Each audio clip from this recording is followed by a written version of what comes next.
Alain Chamfort et Lio en froid après l'adultère? Il lâche un indice choc, on n'est pas. Au-delà des mélodies intemporelles, l'histoire d'Alain Chamfort, 76, est jalonnée de passions qui ont marqué sa vie personnelle et bousculé les conventions. À l'origine, le chanteur et la fougueuse. Lio était lié par un simple projet artistique, mais la flamme de l'attraction a rapidement consumé la distance professionnelle, donnant naissance à une histoire d'amour intense, bien que clandestine et adultère. Cette romance s'est développée dans les années 1980, alors que l'artiste était déjà uni à sa première épouse, Corinne. De ces unions successives, Alain Chamfort a bâti une grande famille, découvrant la paternité avec Corinne, naissance de Clémentine en 1977, puis des jumeaux Gary et Lucas en 1980. Plus tard, Tess, née en 1997, issue de sa relation avec le mannequin Claire, et enfin Lucien, né de sa romance avec Nathalie, sont venus compléter le clan. Invitée sur le plateau de Télématin ce mardi 11 novembre, elle interprète de Manureva a offert un moment de douce nostalgie en évoquant ses souvenirs avec Lio. Il a peint le tableau d'une époque d'énergie brute et de succès réciproque. On était jeunes tous les deux, on profitait de l'énergie de la période des années 80. C'était assez riche. On était portés par nos succès réciproques, a-t-il confié, soulignant la force créative qui liait les deux icônes pop.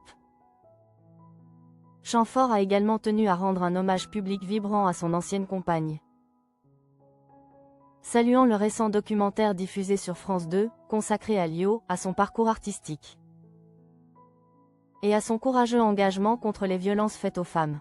J'ai trouvé ça très beau, a-t-il ajouté, marquant son admiration pour la femme qu'elle est devenue. Malgré la nature compliquée et l'issue violente de leur séparation, qui avait été un déchirement à l'époque, Alain Chamfort a révélé que lui et Lio n'avaient jamais totalement coupé les ponts. Le lien, façonné par une passion profonde, a su se transformer en une affection respectueuse.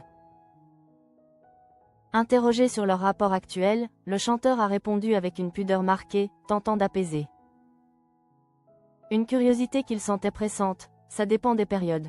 De temps en temps on se fait un petit signe, bonjour. On se voit de temps en temps, on n'est pas fâché si c'est ça que vous vouliez savoir. Un léger malaise a parcouru le plateau après la réplique tranchante de la chroniqueuse de Télématin. Je ne veux rien savoir du tout. Je voulais vous poser cette question simplement sur vos relations aujourd'hui avec Lio. Le petit blanc qui a suivi a vite été brisé par la reprise de l'émission. Pleurer les larmes de l'amour perdu, la retrouvaille bouleversante de 2012. L'intensité de leur histoire s'est révélée dans toute sa profondeur lors de leurs retrouvailles inattendues en 2012. Sur le plateau de Vivement Dimanche, malgré l'appréhension et une séparation qu'ils qualifient de violente, le hasard les a réunis. Je ne savais pas du tout à quoi m'attendre. Et puis, finalement, elle a été charmante, a raconté le chanteur. C'est alors que Lio a livré une confession bouleversante, 25 ans après leur rupture, rappelant à quel point cet amour fut marquant. Elle m'a dit qu'elle avait été très amoureuse de moi et que je n'avais pas la place que je mérite. C'était assez émouvant, 25 ans après, a-t-il ajouté. Cette anecdote finale scelle la dimension de leur histoire, une passion déchirante qui, après l'orage, a laissé place à une amitié et une reconnaissance mutuelle, prouvant que même les amours les plus compliqués peuvent se transformer en un lien durable et chargé d'émotions.